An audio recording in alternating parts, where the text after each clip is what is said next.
Good evening, everybody. We're very honoured that our local lecture has become a prestige lecture and that our audience could very well include people from all around the world. For the hard of hearing, we have a sign language interpreter who you should be able to see. And to give him a short break, there'll be a 5-minute pause in the middle of the talk. And we encourage you to use that time to type your questions into the question channel. And now I take great pleasure in introducing you to our speaker.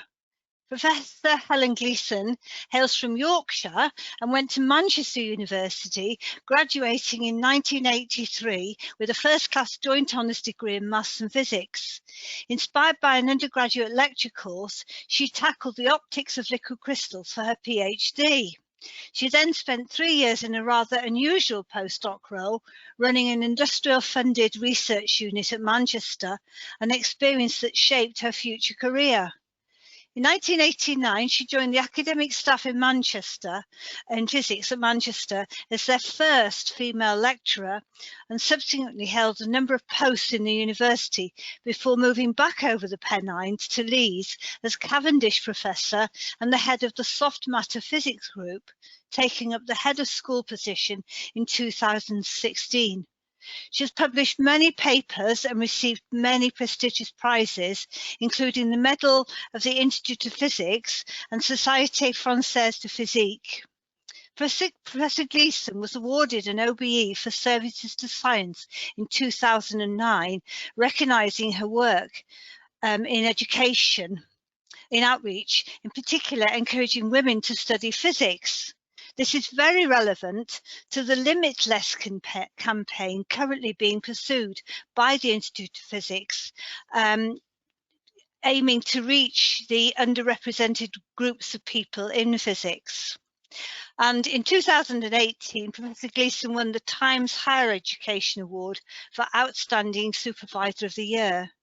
She's going to talk to us tonight about liquid crystals, which are perhaps best known for their use in display devices. Helen produced the first graphene-based liquid crystal device in collaboration with her Nobel Prize-winning colleague, Professors Geim and Novoselov. Professor Gleeson's research, which concerns self-ordering and self-assembling materials, has always involved liquid crystals, and in addition to carrying out fundamental studies of the physics of these materials, she's invented several novel applications, most recently switchable contact lenses. I give you Professor Helen Gleeson. Thank you. So thank you very much. Thank you for such a kind introduction. I really appreciate that. So I'm hoping that you can now see my title slide. So what I want to talk about this evening is a little bit of an excursion that was actually inspired by the work on switchable contact lenses. And so I'd like to tell you a story, but in order to tell that story, what I really need to do at the beginning is give you a bit of introduction, make sure that I set the scene for you.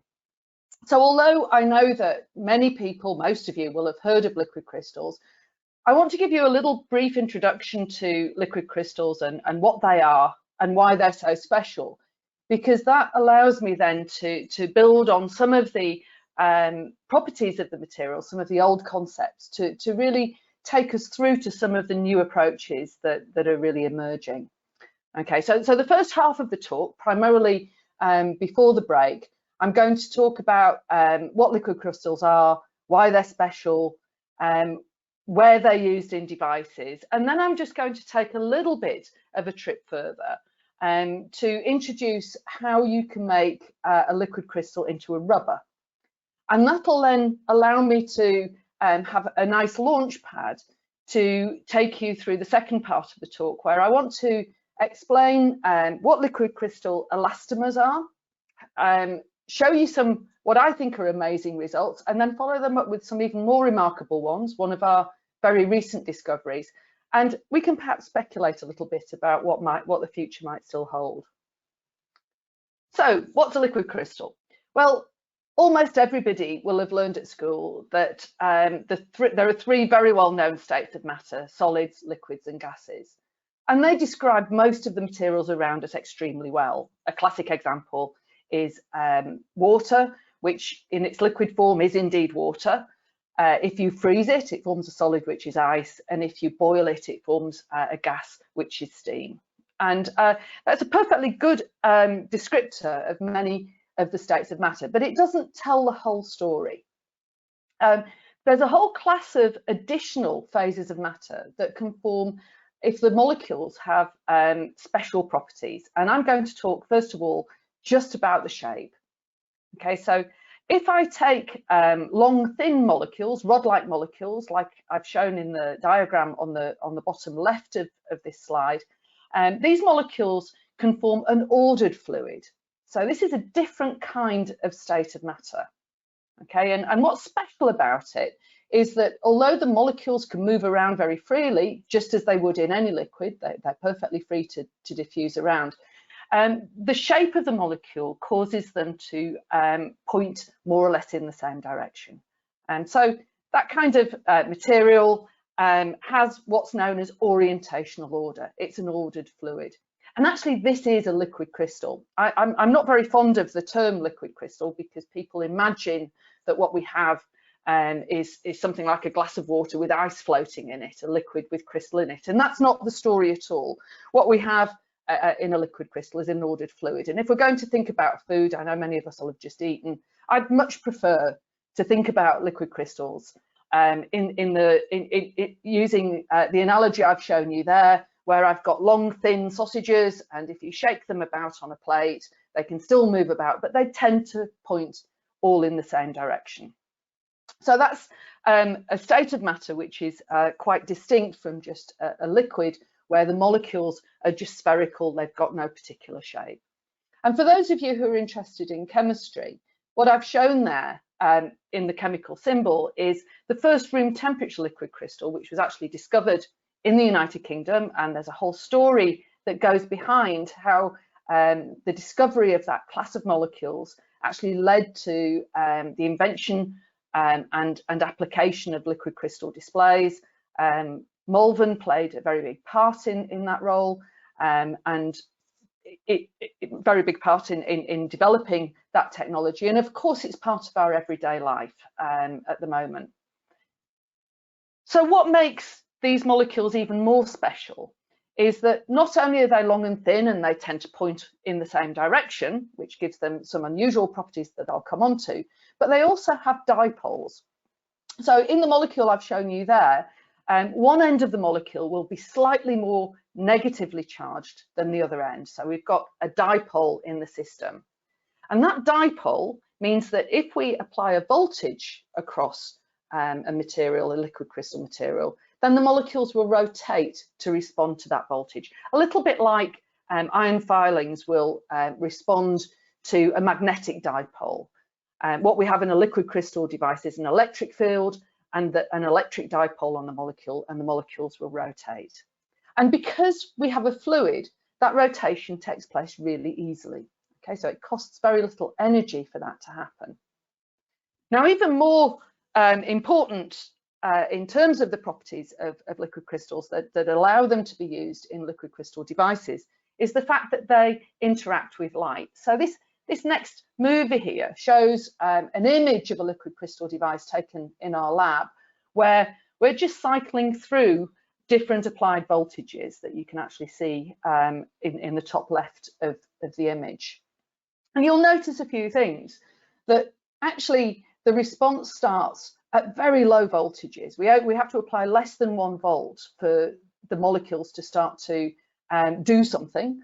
And in fact, what they're doing is they're reorienting in response to the voltage that we're applying. And that reorientation can be viewed using polarized light, in this case, as a series of colors, as we change that orientation with bigger and bigger voltages.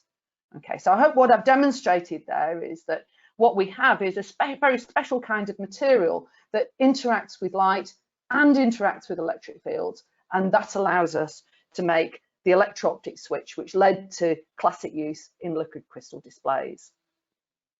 Now, you'll all be very familiar with liquid crystal displays, LCDs. It's an extremely successful technology. More than 50 million liquid crystal display devices are shipped every month. Most people have got many tens of different liquid crystal displays, if not hundreds, in their house. It's the kind of display that is in your flat panel TV, it's in your mobile phone, it's in clocks, it's in your sat navs, it's all around you. Many displays, almost all of the flat panel displays that we have are liquid crystal based. And most of them use the kind of liquid crystal that I've just described to you. It's called a pneumatic liquid crystal, and that word pneumatic just dictates the kind of order in the fluid where the molecules simply all want to point in the same direction. And while there's a number of different variants of liquid crystal displays, that's the one I'm going to talk about exclusively this evening. So that the image that you should have in your mind is that these molecules all want to point in the same direction. And what makes LCD such a successful technology is a combination of all of these properties that I've just introduced. First of all, I've already mentioned that the voltage that's required to drive them is actually a very low voltage, okay? And they don't draw any power or very little power. So they're low power devices, and that means that they can be battery driven. And actually that kind of property, that low power, lightweight property, led to a revolution in mobile devices that many of us will remember, but some of you will be too young to remember. Many of us will remember the time before mobile phones. It's possible to, because the response is happening at a molecular level, it's possible to actually make very complex images by only applying a voltage to small parts of the screen at a time, individual pixels, in fact. And that allows very complex pictures to be displayed using liquid crystal technology, and that's used in camera viewers, laptops, of course, televisions, and so on. I mentioned that liquid crystal displays are lightweight. They're in fact very simple to make. 2 pieces of glass, a transparent electrode, a very thin film of liquid crystal material. In fact, the amount of liquid crystal in a liquid crystal display is about 1/10 of the thickness of a human hair. Very, very thin, very small amount of liquid crystal in there to get these optical effects. And because they're so simple, that they're lightweight. And again, as I've mentioned, this is something that's made them very popular for mobile technologies. And the switching's fast. So that response, if I apply a voltage to the liquid crystal and allow those molecules to spin round to point in the direction of the field, then that kind of rotation will typically take place in something like 10 milliseconds. So that's 10,000ths of a second. The fastest we can go actually with this kind of technology is about 1 millisecond. And that's much faster than the response of a human eye. It's about 10 times faster than the response of a human eye, but actually it's still too slow for some applications that people really would like. For example, switchable holograms or very fast displays for gaming. So although this is a very mature technology and liquid crystal displays really represent what you might think of as a mature technology these days, there is still research going on into certain aspects of displays, and particularly for things like 3D applications and so on. But not much is going on to try and improve displays themselves. They're already pretty good. So let's just review some of those concepts that make liquid crystal devices so useful and so interesting. So just to summarize, the thing that's special about liquid crystals is that the molecules are ordered in the fluids. And that in turn actually gives us order in the physical properties, and in particular in the optical properties. The response to the optical response to the voltage that I showed you on the previous slide is because liquid crystals are birefringent. Again, many of you, perhaps most of you, will know that a refractive index tells you how fast light travels through a material, and a birefringent material has 2 refractive indices. And what that means is that the light that's incident on such a material will actually split into 2 rays. Those 2 rays will travel at different velocities, and as a consequence, if the light itself is polarized, that will cause a change in the polarization of the light, and that's the optical effect that's behind liquid crystal displays. And I've already mentioned that the direction itself can be controlled by voltage. So there's a lot of properties there which all come from really quite a simple phase of matter. It's a fluid, and the fact it's a fluid is actually very important, because that also allows the molecules to flow around and respond to the applied voltage. Now, I mentioned already that the use of liquid crystals in displays is a very mature technology. The very first liquid crystal displays came on the market in the late 1970s. They were invented in the late 60s, early 70s, and they began to be commercialized in the late 1970s. And there's a huge revolution that's gone through, taking us from the very simplest devices, which were originally in watches, right through to the very complex displays, which are actually a part of everyday life. And what I think is particularly interesting about that journey of that technology is how it changed, to some extent, how society operates as well. So without being able to use your mobile phones and actually communicate in the way that we can, maybe many of the things that we take for granted wouldn't be part of our everyday life these days. I mean, certainly just checking things on the internet and so on. So having that mobile display, that visualization of information, has actually made many differences, not just in technology, but also in society. Now, of course, these properties that I'm talking about actually could be used in many other ways. And so let me just touch a little bit on some of the other ways in which people, researchers like myself, considering how we might use these interesting properties in these materials going forwards. It was mentioned right at the beginning that I've been doing some work on switchable contact lenses. So let me just explain very briefly how they would work. So many of you will be aware that the way a lens works is that we have a curved piece of glass, and the glass has a different refractive index from the air around it. And when light hits a material with a different refractive index, it will bend. And if we design that curved piece of glass properly, we get a lens with a focus, and that's what your spectacles or contact lenses do. But of course, nematic liquid crystals are special because they have 2 refractive indices. And so if we design a lens with a liquid crystal, a liquid crystal element within it, then by applying a voltage, we can change the refractive index that the light experiences, and therefore we can switch from one focus where we have no voltage applied to another focus where we have a voltage applied.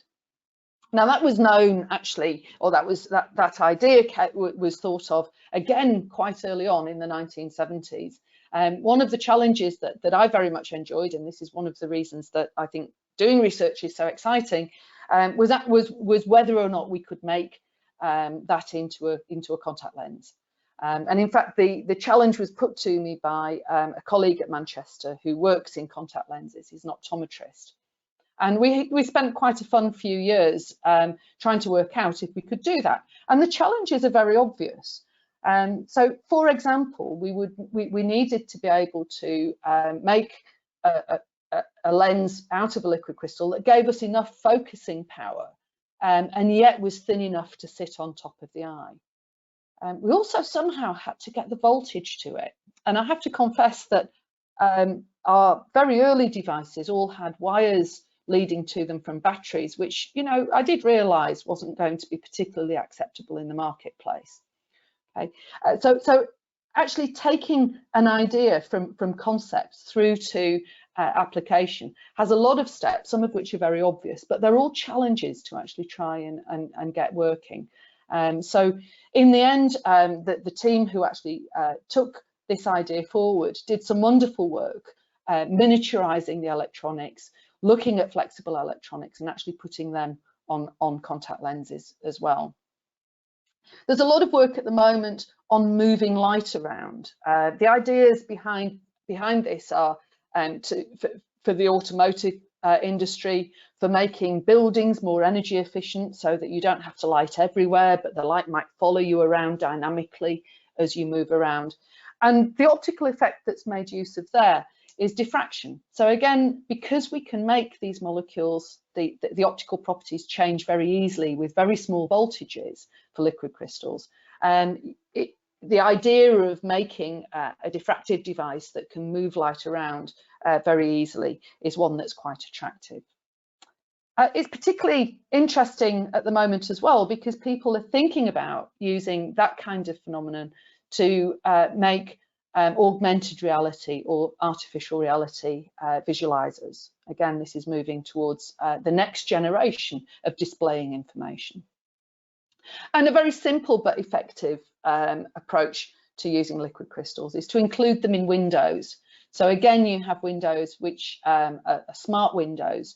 They respond to the light that's falling on them and then actually automatically adjust the amount that's getting through. Now that might seem trivial, but when you think about how much money and energy is spent on cooling or heating properties, having windows that can actually control the amount of heat, that's infrared radiation as well as visible radiation, that actually stays in or stays out automatically, can have a very big impact on many of the things that are around us. So lots of possible future applications just using the very simple kind of liquid crystal, the simplest kind of liquid crystal that I've described to you. And so if you like, the first generation was around making display devices and making those devices very complex, very neat.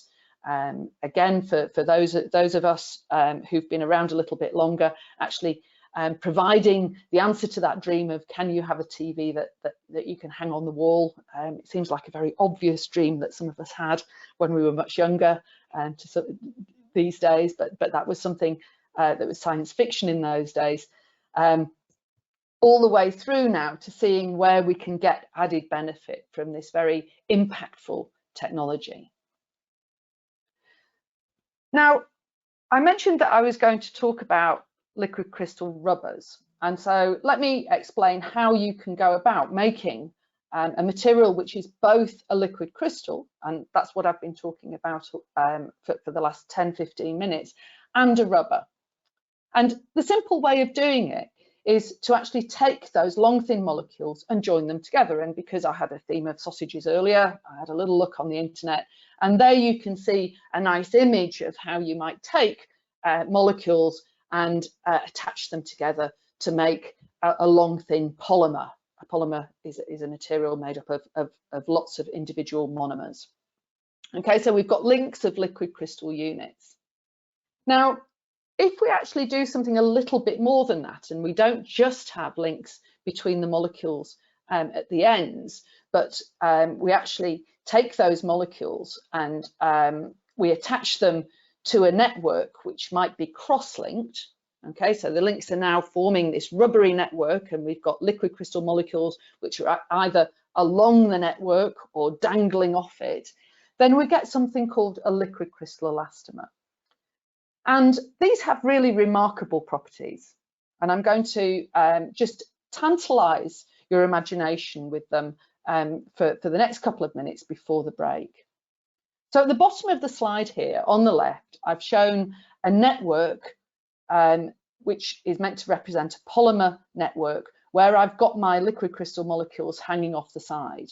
And actually you'll notice in that network that those molecules, those liquid crystal bits, don't have any particular orientational order.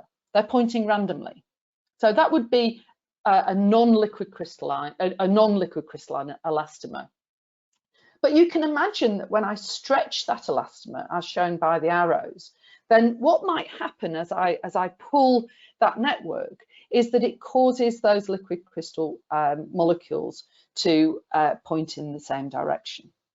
Okay, so that's one possible way in which we can get a change, going from something which is not a liquid crystal to a liquid crystal. Now, let's imagine that we actually do something a little bit different. Let's imagine that we start with a liquid crystal phase of matter and we polymerize it. So that would then give us something that looks like the network on the right-hand side. So that network has a particular shape that if we heat it up enough so that it goes from being a liquid crystal to an ordinary liquid, then that shape should change.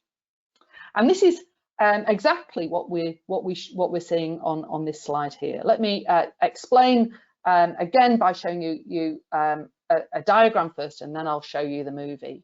So what I'm showing in the diagram at the top, oh good grief, let me just go back. What I'm showing in the diagram on the top is that we have the liquid crystal network, which mimics the shape of the liquid crystal molecules when it's in the liquid crystal phase. But if you go to a high enough temperature, we've warmed everything up, we've taken it to a normal liquid phase, and the shape of that network, the shape of that network is different.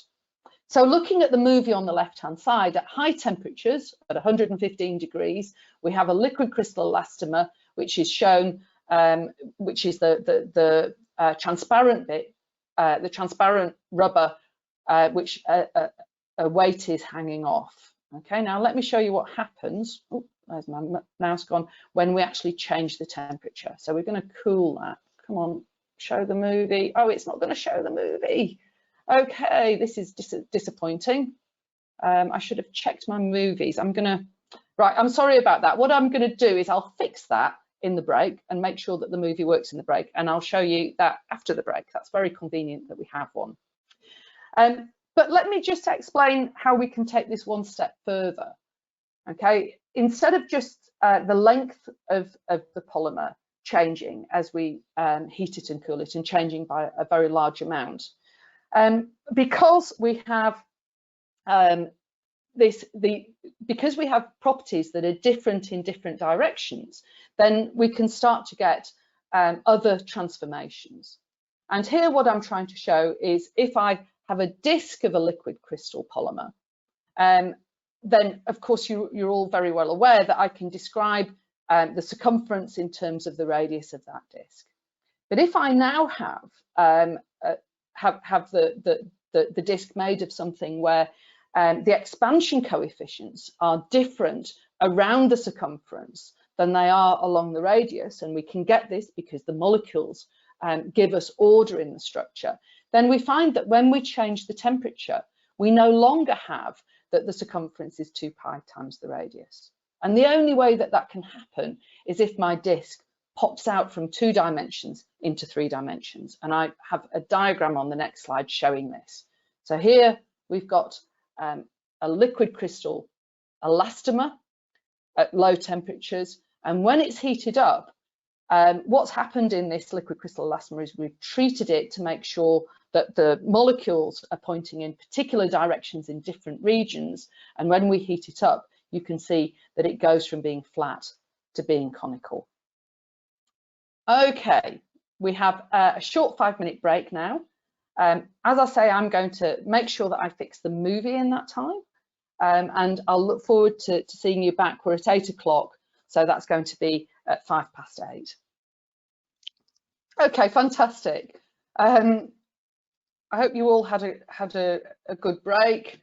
I'm just going to, since I've managed to make the movie work, I'm just going to show it again. Here we are. There it is. And as promised, what we have is as the temperature's reducing, this is going extraordinarily long. This liquid crystal polymer, this liquid crystal elastomer, starts off with all of the network all wriggled up in the isotropic phase. But as we cool it down, and just remember this is cooling it down, it's getting longer and longer. And that's because it's becoming a pneumatic liquid crystal. And as we heat it back up, it condenses again. So these elastomers are really rather remarkable. You can see that there are very big shape changes, and what I showed you before the break was that actually you can also get some programmed shape changes. So let me just show you some of the more interesting things and what I think are remarkable things that people have been doing with this. Lots of suggested applications. So I've got a couple here which are, again, heat-induced shape changes. So on the left of the screen, what I have, what I'm showing there is again something which is, it's an optical, it's another ocular kind of effect, where what we have is an electrically controlled artificial iris. So again, if I just make that slide go again. Oh, that's what's gone on, right. Sorry about this. Everything's just going a bit slowly. Go back. I beg your pardon. It's always hard to get these things to behave themselves sometimes. So there's an electrically controlled iris. Okay, so that what's happening there is that there are little heaters in there that you can probably just about see, that as they heat up, they change the shape, that circular shape of an iris. And that's a suggested application for liquid crystal elastomers. And actually, there really is a medical condition where people need artificial irises. I have to say, I'm not sure it's that practical having little heaters in them. You know, if I was worried about wires in my switchable contact lenses, then you've got an equal problem there. On the right hand side, you can see a thermally activated lifter. Okay, this is really very neat because what's lifting this quite heavy weight is a little thin film of elastic material. It's a liquid crystal rubber band that's lifting those really heavy weights. And again, it's doing that lifting because of that shape change, which is happening as the temperature's changed. We can also introduce molecules into liquid crystal elastomers that respond to light or that respond to different chemicals. And on this slide here, we've got a couple of examples where the shape change is happening through other stimuli. So on the left-hand side, we've got light that's hitting again a thin film of this material, and actually the oscillations being caused because the light's hitting it, it moves, it's out of the light, then it relaxes back, and so on and so forth. So we have a repetitive behavior there. And on the right, we've got solvents that are changing the shape there. Okay. And as with the pneumatic liquid crystals I was telling you about before, you can actually make these elastomers change shape by applying a voltage. That's shown on the left. The idea behind that kind of device might be that you've got self-cleaning surfaces. So again, if you think about things like solar cells, the places you might put them might be very sunny and dry, but dust and sand may well then go on them. And that causes, you can actually change the shape in this case just by applying a voltage, and that throws the sand off, as you can see on the left. And let me now just go to the final movie I'm going to show you on these example slides, where what we're actually doing is we're simply stretching a piece of liquid crystal elastomer material where we've patterned the liquid crystal pointing in different directions throughout that rubber band. And you can see that as we stretch it, the shape changes. And this brings us to back to the story that I was sort of promising right at the beginning, thinking through ideas about how you might actually do things. So as I've already mentioned, some of the work that we did a few years ago was all around trying to make switchable contact lenses. But actually, although contact lenses are very useful and they're worn by many, many people, perhaps a bigger need is to have mechanically switchable lenses that could actually replace the lens which is taken out when people have cataract operations. So when cataract operations take place, of course, what happens is that a very skilled surgeon goes in, removes a lens because it's become opaque, and actually replaces it with a fixed lens. So at that point, the eye can still see, but the ability to dynamically focus has changed. And our idea was that, you know, we'd done this work on electrically switchable contact lenses, and I knew a little bit about liquid crystal elastomers. And I thought that it might be interesting to see if we could actually make lenses which were mechanically programmable. So these would be, they would make old eyes young. They would be lenses that could be implanted in the eye, and the muscles in the eye would be strong enough to actually change the focus. Now, spoiler alert, we didn't do that. But that was the idea behind the piece of work that actually led to an unexpected discovery.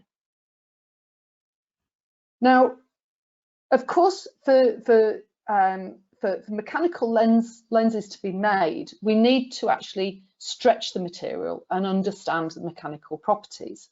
So we started off by making some very simple liquid crystal elastomers, and we wanted to make sure that we'd understood the mechanical behaviour of them. And here I'm just reminding you what normal elastic behaviour is. If you take a rubber band and you stretch it, then what will happen as you stretch it is that it'll get thinner, and it'll get thinner in both dimensions, apart from the dimension that you're stretching it in where it gets longer. And so these diagrams are meant to show that. And, you know, this is a physics talk, so I've put a graph in here as well. I've had a couple of equations that I've sneaked in. Here's a graph. You can see that actually, as we take an elastic band, what happens is that as we stretch it, then it gets thinner. Okay, so nothing surprising there. That's normal mechanical behaviour. But there are a whole family of materials that actually, when you stretch them, they get thicker, and these are called auxetic structures. Okay, and I've shown a couple of examples of that on the slide here. You can see on the left-hand side, we've got a network which, when it's stretched in the horizontal direction, that actually gets thicker in the vertical direction. And there's also a toy that some of you might be familiar with, where actually when you stretch that, it gets bigger in all dimensions. And these are systems with something called a negative Poisson ratio. All that means is that when you stretch it, they get thicker. And this sort of structure has been known for about 30 years, around the same length of time as liquid crystal elastomers have been known. But they're two different strands. Up until recently, there have been two different strands of research. Okay. So what's interesting about these auxetic materials? Well, you can imagine that if you have a conventional material and you drop something on it, like I've shown in the diagram on the right, then what happens is that you're actually pressing down on that material, you're imposing a compression strain, and normally it will just get thinner. But if you have an auxetic material, then of course, what I've said an auxetic material does is that it actually expands when you put it under strain. And so for an auxetic material, the material itself will push back, and it'll resist that impact, it'll resist that deformation. So auxetic materials are actually self-reinforcing against indentation, and they have fracture resistance. They also are shock absorbing, and they're predicted to have something called acoustic metamaterials. That's a property whereby the speed of sound varies in a very unusual way as it passes through this kind of material. And so people got very excited, not just because it's very neat thinking about a system where if you pull it, it gets thicker, but also because there are so many different applications. And the applications that people have talked about include the obvious, protective equipment. So auxetic materials are actually already used in some sportswear, running shoes, for example, to absorb some of the shock that's experienced during the running process. American football helmets have some auxetic materials in there. There's also biomedical potential uses, textiles, architecture, aerospace applications, you name it. There are many, many different potential applications of auxetic materials. However, the big problem with all of these conventional auxetic materials that I've shown you is that they are made of network structures, like I showed you on the previous slide. Okay, they're all limited by the fact that they're spongy. So that's a real problem. It has been used. I mean, the fact that we have these spongy structures is actually something that's used in nature. And the middle photograph there actually shows you some bone structures, which themselves are auxetic. But there are other examples of auxetic materials in nature. So they're not just synthetic, fancy engineered structures such as I've shown you, but they actually appear in nature. The Achilles tendon is an auxetic material, and cat skin, that's my cat lying in the sun. If ever she moved, she might find that her skin was also auxetic. Okay, so some quite interesting mechanical properties to do with auxetic materials, which are also mimicked in nature. And just to go back to what they actually look like if you try and make them synthetically using conventional structures, you can see these ones which have been made really at quite a small scale. They're on the scale of 10 or 50 microns, and again, to give you a bit of an appreciation of how small that is, a human hair is something like 50 or 100 microns in thickness. So these are very, very tiny structures, but they're also very difficult to create. You can imagine that if these are being 3D printed or made lithographically, this is very time consuming. There are lots of processing steps required to produce them. But one of the biggest problems is that they're spongy structures. Okay, they're a network of holes. And because of that, they actually can be ripped apart rather easily. Imagine yourself if you had a sponge and you were just trying to tear it. Okay, they're inherently weaker than they would like, than is really necessary for some of the applications that people propose.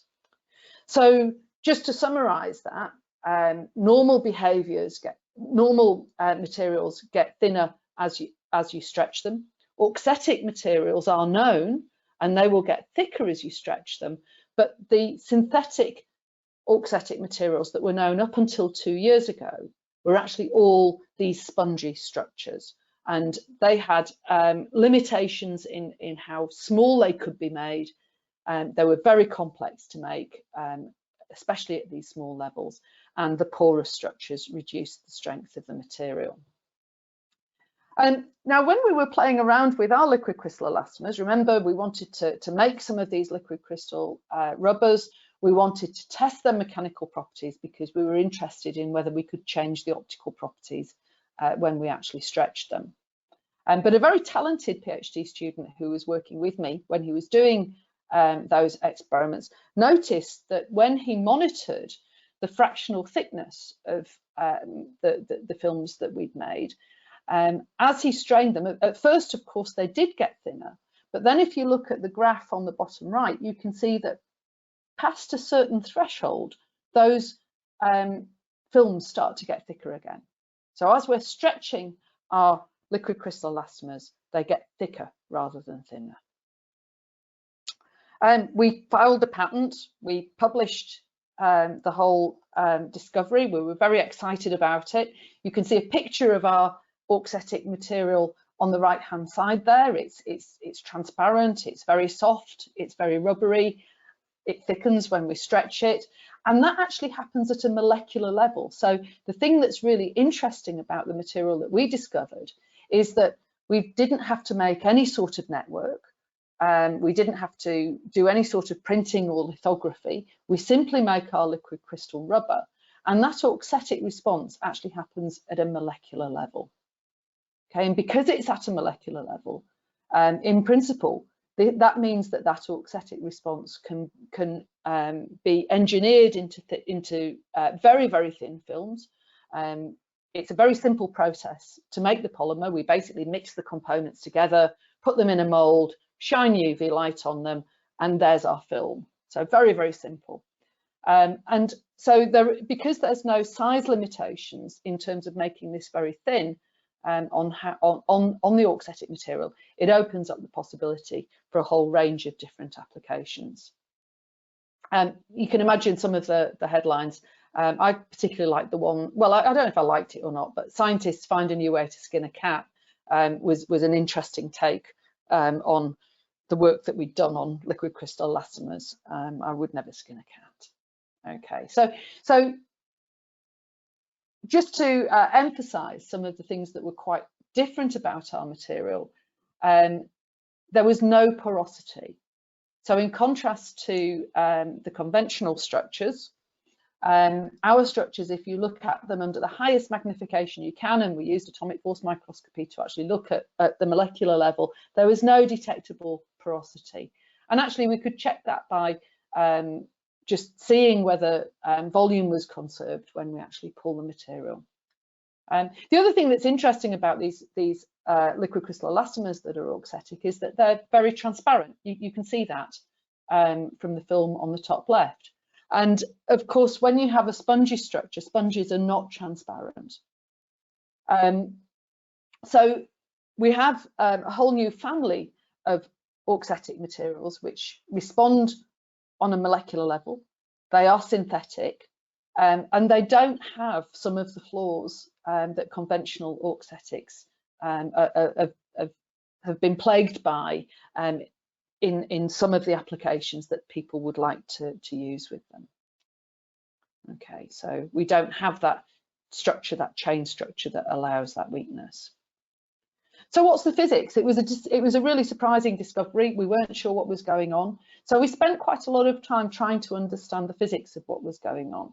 And, you know, as I mentioned, we were interested in the optical properties of these materials. And so one of the things we monitored, going right back to the beginning, was this property of birefringence and how that changed with strain. And you can see something on the top there. There's a sequence of photographs of our material taken using polarized light that actually shows that as we stretch it, you can see that we're stretching the material, we're looking down on it, the color changes, the birefringence changes, up until we get to a strain of around 1.14 for this material, and then you see the material goes black. And that was telling us that we were losing the birefringence at the point where the auxetic response started. So there's a very dramatic change at this auxetic threshold. And I won't go into great detail here. If anyone's very interested, I can try and explain what we did to try and actually determine what was going on. But in a nutshell, what we needed to do was to try and actually measure what was happening to the degree of order and the kind of order that the liquid crystal system was exhibiting as a function of strain. And so that's what we did. We did it using a technique called Raman Spectroscopy. And what we found was that the strain, as we're applying a strain to the liquid crystal rubber, the liquid crystal elastomer, although it stayed ordered, the kind of order and the amount of order actually changed. And that induced a very different kind of deformation in the system. So as we stretched it to start off with, it looked as though we were just taking an ellipse and making that thinner. But because we were reducing the order in one dimension, we actually had to increase the order in another dimension. And on the right there, we've shown a reconstruction of what the degree of order looks like, where the molecules are pointing, if you like, at a strain of 0.95.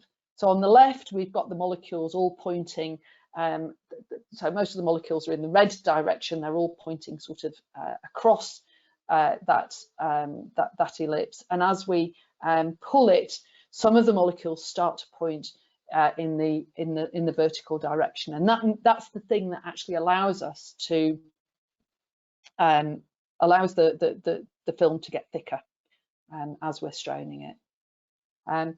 Effectively, the elastic moduli, the Young's moduli, are different in different directions, and that makes it easier to increase the thickness than to in one dimension than to decrease it. Okay, and that's what's causing the auxetic response. So it's taken us a couple of years to actually understand the physics behind that.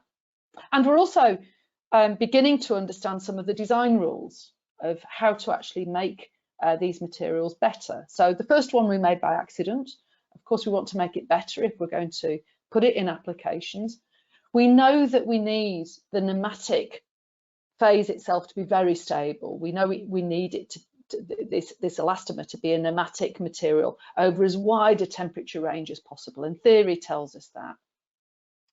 We also know that we need to control how dense the network is, how many connections we make in the network. That will help us to control the threshold of that auxetic response. And what's very exciting is we've got a very tunable material here. We can make modifications to the liquid crystal chemistry to enhance the auxetic response. So we believe we've discovered a completely new material for different applications, which is so far from using materials in devices that it's not something in devices like laptops and mobile phones, that it's a long way from anything I ever imagined looking at. So at the moment, we're working with a couple of companies trying to see if we can make better lightweight body armor. This would make use of the fact that our materials are impact resistant, they're lightweight, they also stop the parts of body armor from delaminating, which is one of the big failure mechanisms. Okay, so lots of possible advantages of our materials being used there. We haven't yet really even scratched the surface in terms of this acoustic metamaterial behavior. Basically, the theory says that because we've got modified bending stiffnesses, then the vibration modes are also influenced, and that in turn can influence the transmission loss of sound. And you can either modify the loss so that it's reduced or it's increased. And you know, there's speculation that this would be of interest in acoustic masking, for example, in submarines. So I can see that my time's pretty much up. Let me just summarise and say a few thank yous. I hope that what I've shown you is that, or I've taken you a journey through a bit of the past of liquid crystals, where they were very well known for their use in LCDs, but noted that their properties can suggest many other applications, and these are things that we and others are working on. But following different ideas and seeing where they take you took us in a different direction. So I already knew that liquid crystal elastomers have some very remarkable properties, that they can shape change, they can lift many, many times their own weight by this shape changing actuation.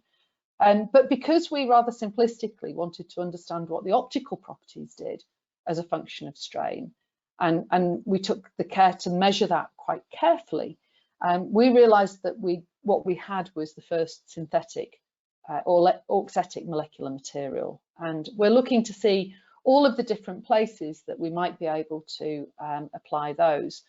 And just to again close the loop with some of the biological materials, I deliberately showed you some of the auxetic materials that nature makes use of, because liquid crystal elastomers are known to be quite biosimilar.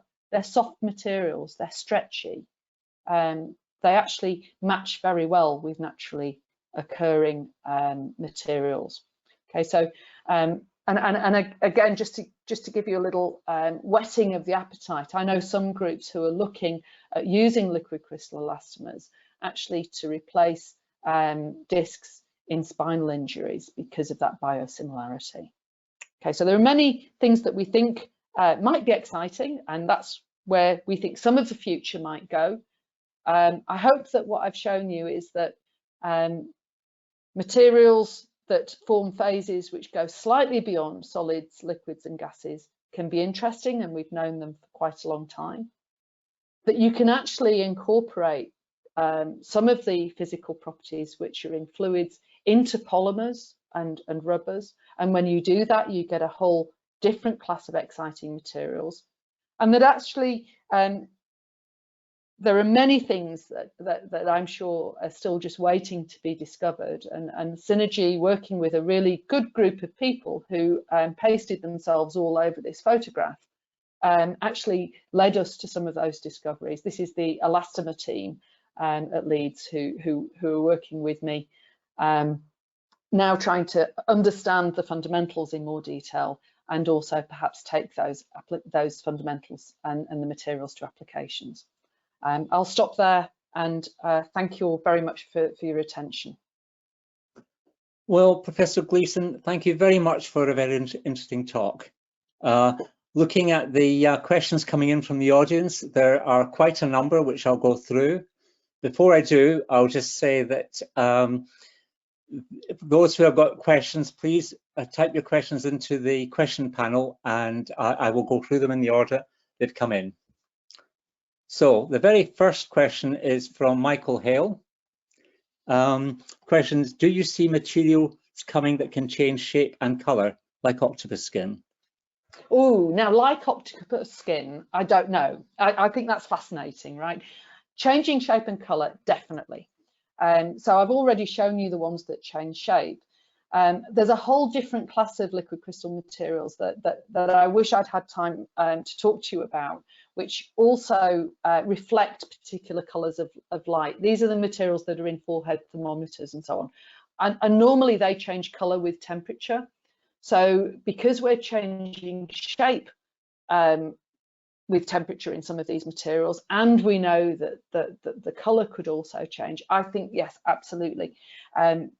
There's been almost nothing done on that at the moment, and I don't think that's the same mechanism as for octopus skin, but you know, really exciting and interesting question.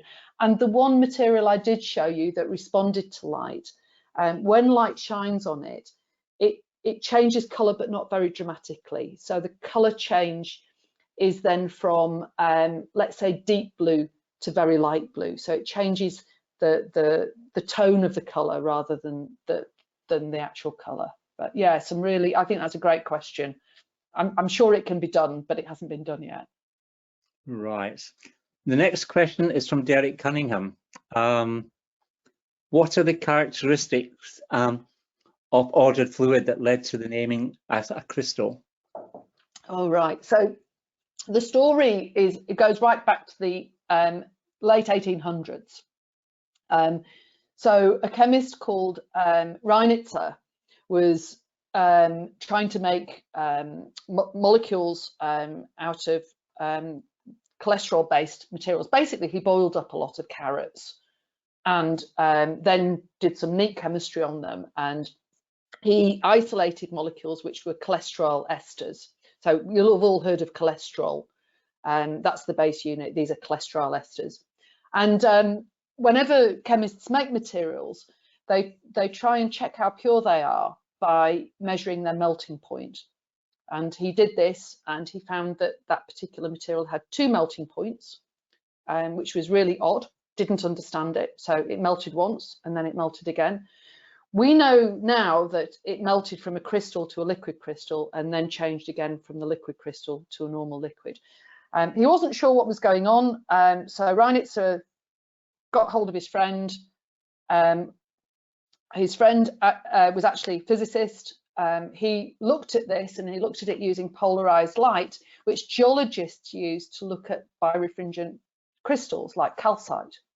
And he looked at it and he said, well, you know, this has characteristics of crystals because it's birefringent, but it's fluid.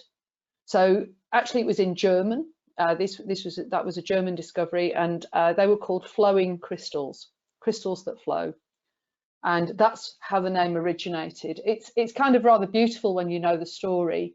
It's a bit, I don't like the name because it just gives the wrong picture of what's actually going on in the system, but that's how the name originated. Thank you. The next question is from Nick Parkinson. How far has the contact lens development got, and how will they be powered? Is that going to go anywhere, do you think?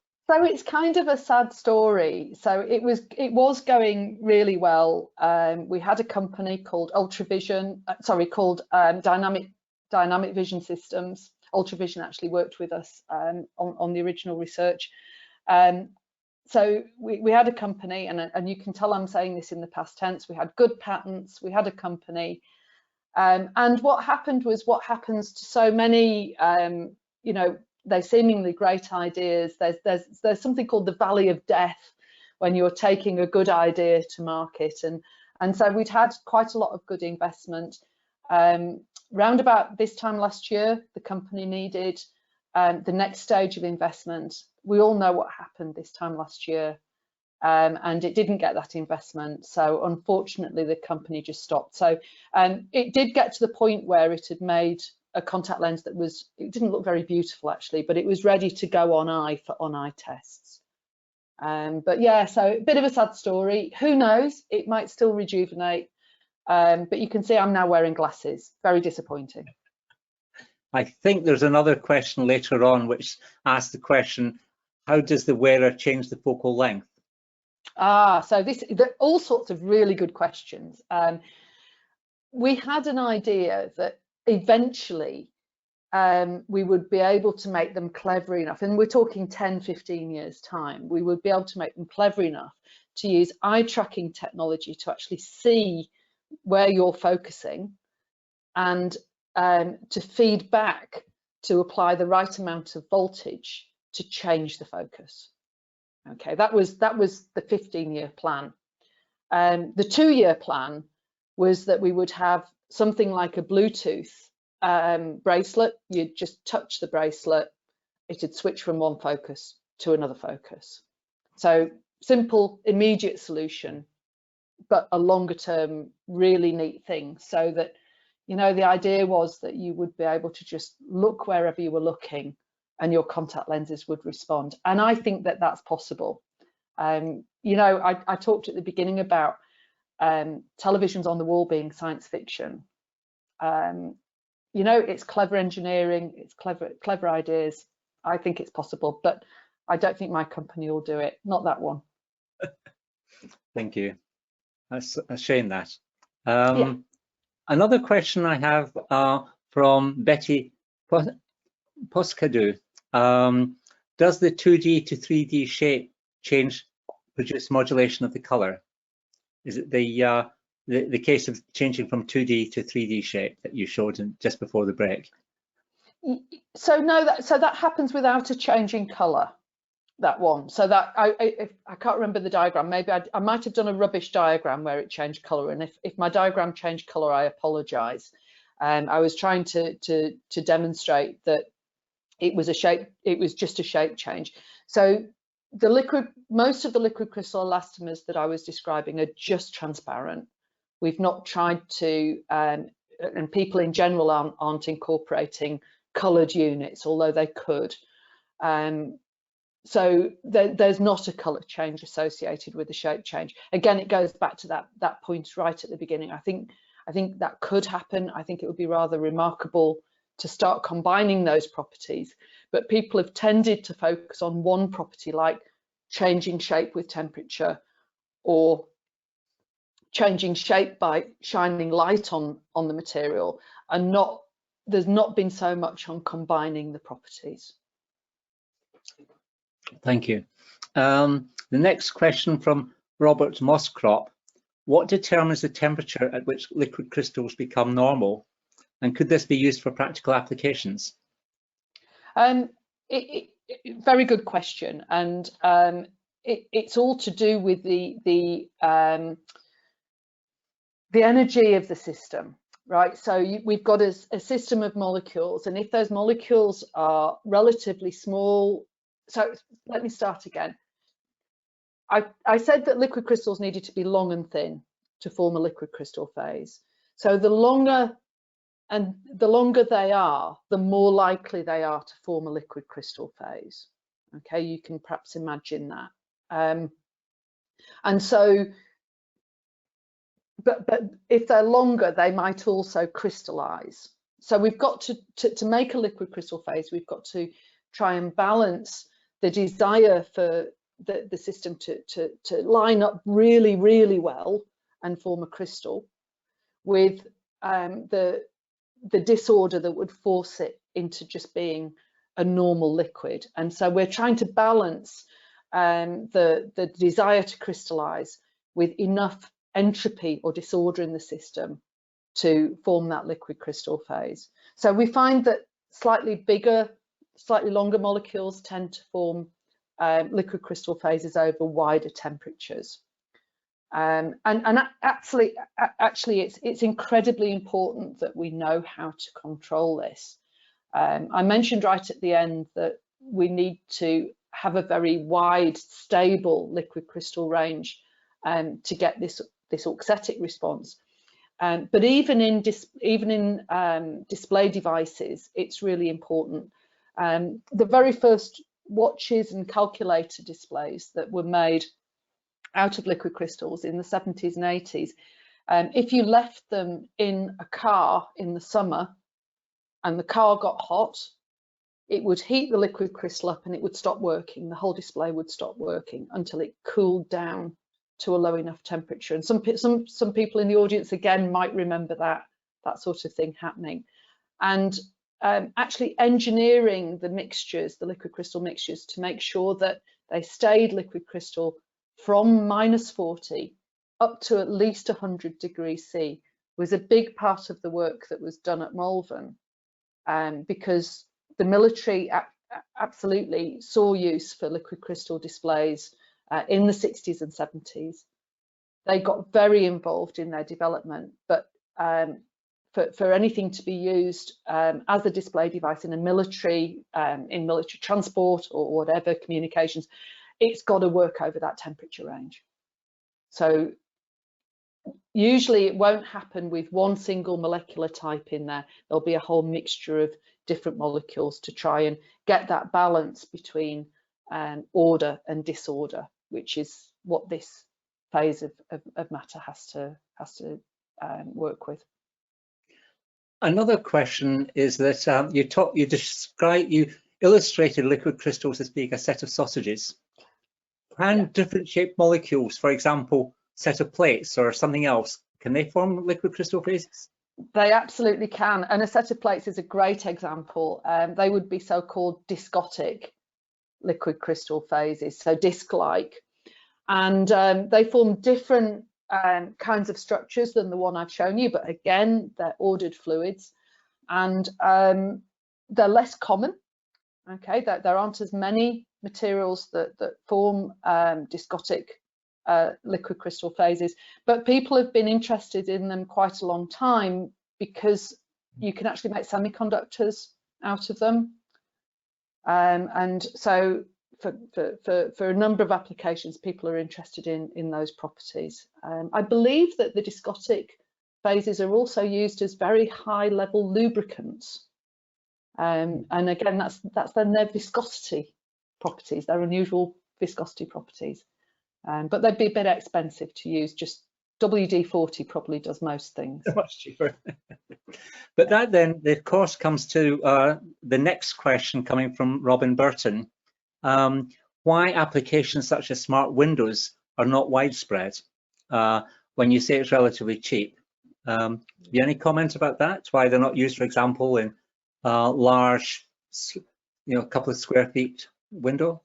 Yeah, and again, I think this is a really good question, and there's a couple of subtleties that I think affect any good idea from actually going to market, and I think that's a really interesting part of the work I end up doing, because I do some of the fundamental work. That's my main job, and you look at taking things through to applications.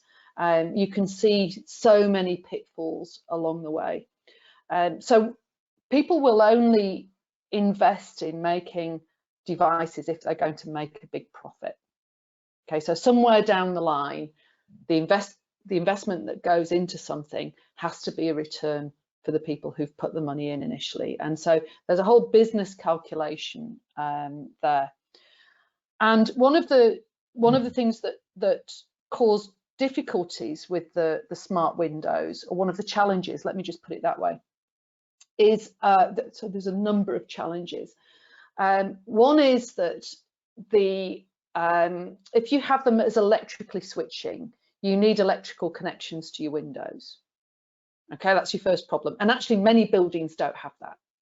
So retrofitting is something that's a barrier to adopting that technology. So you've got to get past that. The other thing that these smart windows have to do is either reflect or absorb the light that you don't want. And anything that absorbs light can also be damaged by it. You know, the absorption is causing the molecules that are absorbing light have to then dissipate it somehow. And that can affect the lifetime of the materials that are in there. And if you've got something that's being used as an architectural thing, like glass, like windows, then that architectural thing, people don't want to have to replace their windows every 10 years. And so there's another challenge in taking things which are known to be pretty stable, but a 10-year lifetime is good enough, to making it a 30 or 40-year lifetime, when actually a big component of that window is designed to absorb light, not just transmit it. Yeah. So there are a number of real challenges, and that's why, you know, so there are companies that are now looking at taking these windows to market, but I don't think they're going to be in our houses for a while because of those barriers. You know, who's going to get the electrical connections to the windows? I think the lifetime issues have been overcome, but so they'll probably be used first in places like, you know, hot countries, the Middle East, in new buildings. Probably where they'll be used first. But that's these things all make it slow, right? It seems like a really good idea, but those things there you go, ah, yes, but. Yes. Next question is, has anyone managed to make a switchable hologram? Even if slow, they would they might be better than silver emulsions, for example. So yes, they have, but they're very simple ones. You probably wouldn't recognize it as a hologram. So most people, when they think of holograms, you know, they're thinking of a really complicated, something like Star Wars, where Obi-Wan Kenobi's there in the, you know, so that's what most people have in mind. Absolutely, these liquid crystals have been used to make simple switchable holograms for steering light around. And there's a group that's actually well known for this at Cambridge. Tim Wilkinson and his team have done work in that area. And I'm not being rude by saying that they're simple holograms, because it's very complex to make them. But yes, they have done that. And the next question is, how do the thermodynamic interactions between liquid crystal and the elastomer affect the nanostructure of the composite?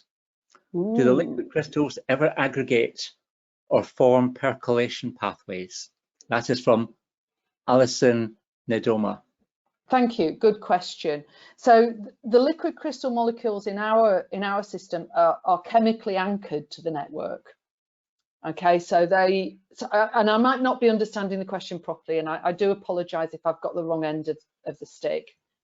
But the liquid crystal molecules themselves are anchored in place. So they don't, in the elastomer, they don't then diffuse around. So I probably didn't make that point clear enough. In the liquid crystal that's in your device, the non-polymer version, the molecules are free to diffuse. In the liquid crystal elastomers, they're anchored. So we have, you know, a large network with the liquid crystal units hanging off, and they're free to move, but they're not free to diffuse because they're anchored to the network. So they'll only diffuse if the polymer network itself moves. Right. That brings us to another question, this time by Matthew Olatunji. For auxetic materials, if they expand in all directions when stretched, why don't they shrink in all directions when compressed? for example, an impact or when hit by a ball. Right, and so very well picked up. What we actually have is there is a difference, of course, between extension and compression, and we need the properties for many of the applications I described. We would need the properties to be valid under compressive strains as well as extensions, and I certainly glossed over the fact that for some systems, for the auxetic networks I showed you, those spongy structures, then absolutely it's not all directions. We're pulling in one and then they'll expand in two. I glossed over the fact that in our liquid crystal elastomers we have that nice thin film that I showed you that looks a little bit like a piece of sellotape. We pull it in one direction, it gets thinner in one of the orthogonal directions, and it's the thinnest direction where it gets thicker, if that makes, I hope that makes sense. Right. So it's only in one direction that it's getting thicker. Yeah, and I think Robin Burton raises the question, going back to the video you showed, is the stretching induced? That is a reversible process, isn't it? Yes. Yeah. Yes, it is. Yeah. So you also briefly have touched on the fact that some of these materials do interact with optical or ionizing radiation. Yeah. Are you able to comment any more on that, or do you think you've covered that enough? Let me just say one thing. I mean, certainly the ionizing radiation, yes, they will, and that's a whole different topic. So let me just, kind of put that to one side. It's not actually very well looked at and very well researched, but it's an interesting topic. The light interaction is really interesting because there are two ways that the light can interact. The first is that if we just have an absorbing material, as the light hits that absorbing material, then of course it's absorbing energy, it gets warmer. And we've talked about how heat changes the shape. But there's another kind of interaction with light which is different. There are some molecules called photochromic molecules which are long and thin in one conformation that they can take, but when light hits them, they can bend. Now, if you imagine a system made up of molecules like that, when they're long and thin, they would be liquid crystalline. But as soon as they bend, we've lost that order. Okay, so they can go from being liquid crystal to non-liquid crystal just by illumination, not by heating. And so, yeah, I would say that that's, just to expand a little bit on the light interaction, I think that's a really neat additional way in which we can control or apply an external stimulus to these materials. Thank you. Another question by Carol Biggs. Can these materials be recycled? Oh, that's a really good question. I don't know much about it. Let me just say that. I do know, let me tell you what I do know, because I'm a physicist, not a chemist, not that that means I shouldn't pay attention to recycling. I do know that there were some chemists at York University, which has a very big chemistry group in liquid crystals, who were actually looking at recycling the liquid crystal material from actually display devices. If you think about the consumer society we have, and mobile phones are thrown away, monitors are thrown away, flat panel TVs are thrown away. So they were looking at recovering and recycling the liquid crystal materials. So there has been work done on that. I'm not going to say this as an excuse, because I don't think there is any excuse, but just to remind you that the thickness of liquid crystal in those materials is it's less than the 1/10 of the thickness of a human hair. So there's very little liquid crystal in liquid crystal displays. Now, that's not an excuse to not recycle it, and I'm not trying to present it as such, but it's a small part of the component. From what I know, yes, people have been looking at it, but my opinion is that they've not done enough. You know, the throwing away of these things is just madness. Thank you. Yes. Another question from Dan Pope. Does heat have more of an effect in the shape than an applied electric field would? Yeah. Yes, it does. For the liquid crystal elastomers, actually, it's been a really big challenge to get the electric field to change the shape at all. So liquid crystal elastomers were discovered about 30 years ago, and the fact that temperature could change the shape was realized very, very quickly. It was about 2 or 3 years ago that the first material was found that could have its shape changed by an electric field. It's very recent, and that's partly because the molecules are locked to that network again. You know, so actually in the liquid crystal display device, they're free to flow and respond, whereas in the network they're locked, so they can move, but then that causes a strain on the network in a different way. So it's much harder to get them to respond to an electric field. So yeah, definitely. Hi Andrew, we've kind of reached the end of our recording time, so if we could wrap up now, that would be super fantastic. Thank you. Yeah, I was have one last question, but I think that to be honest, we've posed questions to you for the last half hour, and you've dealt with everyone very very impressively. So I think I'd like to now just stop the questions there and thank you for a very interesting talk, and also very interesting responses to the very many varied questions which we've thrown at you since you gave your talk. So thank you very much once again. Great questions, thank you very much, and again thank you everyone for listening, and I hope it was enjoyable, at least in part. Yeah. Thank you.